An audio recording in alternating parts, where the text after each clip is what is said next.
On en vient à ce froid depuis une semaine sur la France qui a fait malheureusement une nouvelle victime en région parisienne, dans le Val d'Oise. Un homme sans domicile fixe de 58 ans a été retrouvé mort hier soir à Sarcelles, dans un abri de fortune.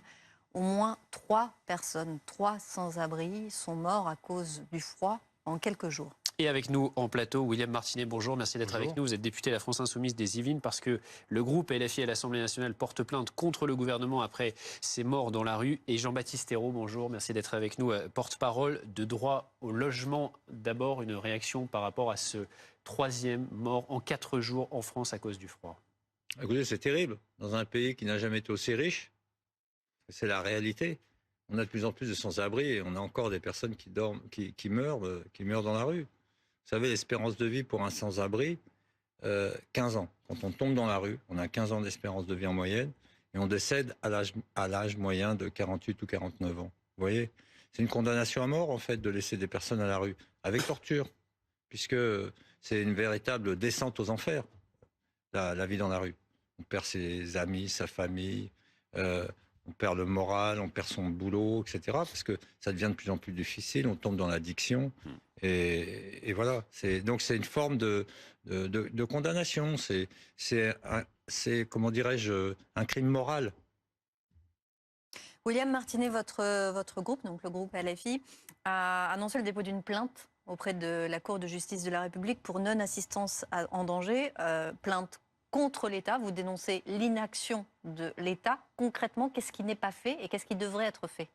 D'abord, vous dire que cette plainte, c'est pour nous un moyen de faire tomber le mur de l'indifférence. Parce que je ne sais pas quel mot assez fort utiliser pour dénoncer la situation actuelle, son caractère grave et exceptionnel. Il y a dans notre pays, depuis que les 115 existent, vous savez, ce numéro d'urgence pour les sans-abri, il n'y a jamais eu autant de personnes sans-abri.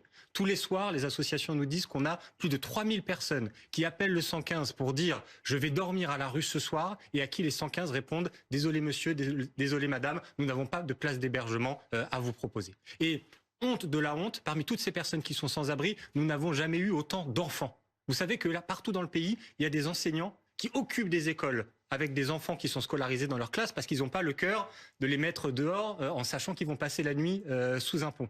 Et puis, permettez-moi de dire une dernière chose sur la gravité de la situation. Vous savez que dans notre pays, on a eu des femmes sans abri qui, après avoir accouché à l'hôpital, au bout d'1 semaine, 2 semaines, 3 semaines, parce qu'il n'y avait pas de solution d'urgence, elles ont été remises à la rue avec leurs nourrissons dans les bras. Voilà ce qui se passe en France dans la 7e puissance économique mondiale. Alors nous, les députés de la France Insoumise, nous refusons l'idée que c'est une fatalité, qu'on n'aurait rien pu faire et que le gouvernement peut se dédouaner de toute responsabilité et notamment des morts dont on parle. Mais aujourd'hui, notamment par exemple en raison du froid, les préfets ont dû prendre des mesures particulières d'hébergement d'urgence. Ils ont dû augmenter les capacités d'hébergement. Mais qu'est-ce qui s'est passé, madame ?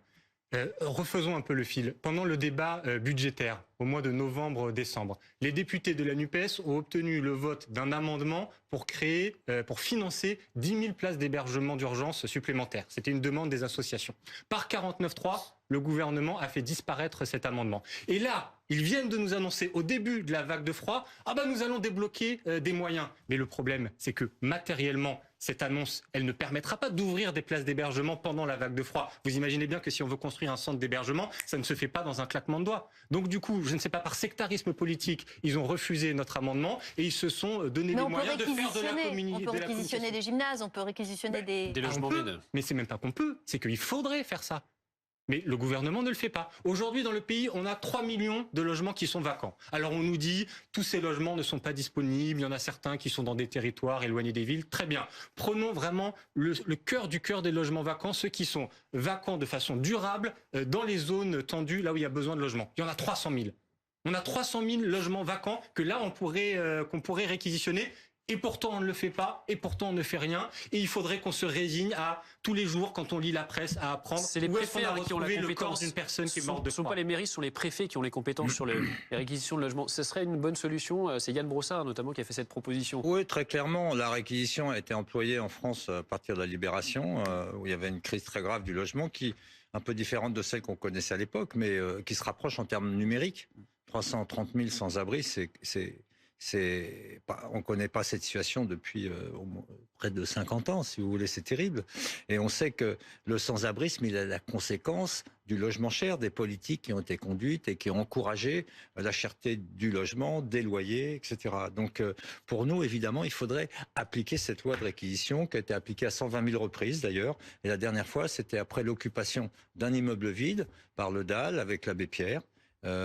Et Jacques Higelin, Josiane Balasco et d'autres, et le président de la République, Jacques Chirac, a ordonné au gouvernement de réquisitionner.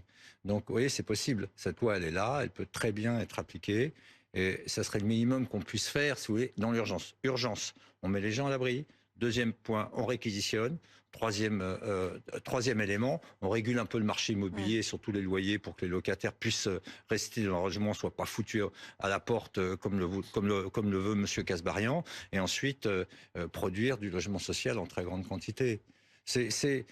Enfin, vous savez, la question du logement, elle est essentielle. Et pour nous, on dit oui, le droit de propriété, bien sûr.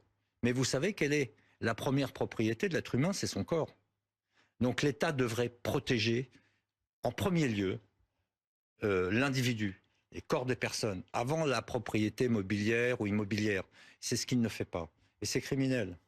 William Martinet, on a encore, a priori, au moins une semaine, voire 10 jours de très froid sur une grande partie de la France. Qu'est-ce qu'on peut faire à très court terme pour mettre à l'abri les personnes qui sont à la rue? À très court terme, on réquisitionne. Ça doit permettre que les milliers de personnes qui aujourd'hui sont dans la rue soient mis à l'abri et ne meurent pas de froid dans les jours et les semaines qui viennent. Donc la réquisition, c'est l'outil d'urgence. Mais ce qu'il faut aussi, évidemment, à moyen, long terme, c'est déjà arrêter les politiques qui sont des politiques qui provoquent du sans-abrisme, qui provoquent du mal-logement. Parce que depuis qu'Emmanuel Macron est arrivé en responsabilité, qu'est-ce qu'on a eu? On a eu une baisse des APL qui se chiffre en milliards d'euros, on a eu une augmentation des loyers. L'année dernière, ils ont augmenté 3,5%, encore 3,5% cette année. Et même pire, celui qui apparemment est pressenti pour être peut-être ministre délégué au logement, Monsieur Kasbarian, qui est un député, en tout cas, par exemple, BFM s'en est fait l'écho ces derniers jours. Vous savez, quels sont ses faits d'armes? Il a fait une loi de répression des sans-abri. Le projet initial qu'il a voulu faire voter, c'était 3 ans de prison pour un sans-abri qui squattait un parking vide. Il a dû être amené à la raison. Finalement, ce sera simplement une peine d'amende. Donc la réalité, c'est que ce gouvernement, jusqu'à maintenant, a eu une politique anti-sans-abri, anti-locataire qui provoque du mal-logement. Donc dans l'urgence, on réquisitionne, mais à moyen long terme, on se met surtout à avoir une politique qui, par le logement social, par la régulation des prix, permet de faire respecter le droit au logement. En juillet 2017, Emmanuel Macron, tout juste élu, avait fait ce souhait qu'il n'y ait plus de femmes et d'hommes dans la rue. Malheureusement, on en est très loin. Exact, c'est exact. Et on en a toujours plus, en fait, d'année en année, on a toujours plus de sans-abri. Comme l'a dit M. Martinet, on a une politique du logement qui produit du sans-abrisme et du mal-logement. Maintenant, je voudrais rappeler que nous sommes installés depuis 3 semaines, depuis le 25 décembre, à la sortie du métro Solferino, au milieu du 7e arrondissement, non loin de l'Assemblée nationale. Et, à côté d'un immeuble entièrement vacant, d'ailleurs c'est un hasard, on ignorait que cet immeuble était vide et qui pourrait très bien être réquisitionné. Il est destiné à faire un immeuble de luxe, c'est-à-dire, vous savez, c'est le côté touristification massive de la capitale, les gros investisseurs qui arrivent. Et donc là, on a 30 familles qui campent parce qu'elles n'ont pas d'hébergement. Donc on invite tous ceux qui le souhaitent à venir nous rejoindre mardi soir à la Galette des Droits. La Galette des Droits, sans fèves, bien sûr. Et puis également, pour ceux qui ont le courage, de participer à une nuit de la solidarité pour les sans-toit. On fournira des tentes et du matériel pour passer la nuit. Il faut vraiment qu'il y ait une mobilisation morale dans ce pays, et que ceux qui ne supportent plus de voir des personnes cachées dans les couvertures se protéger, on se demande s'ils sont vivants, encore vivants, etc., sous les porches, sous les ponts de Paris, etc., ça peut plus durer, ça. Il faut qu'il y ait une mobilisation morale. Et il y a un certain nombre de parlementaires ont décidé de nous rejoindre. Je remercie. On sera là mardi soir, oui. Merci. On vous remercie tous les deux, beaucoup. William Martinet, député LFI des Yvelines, Jean-Baptiste Ayrault, porte-parole de droit au logement, d'être donc venu parler de ces personnes, 3 morts, 3 sans-abri qui sont morts en 4 jours en France à cause du froid. Merci à vous.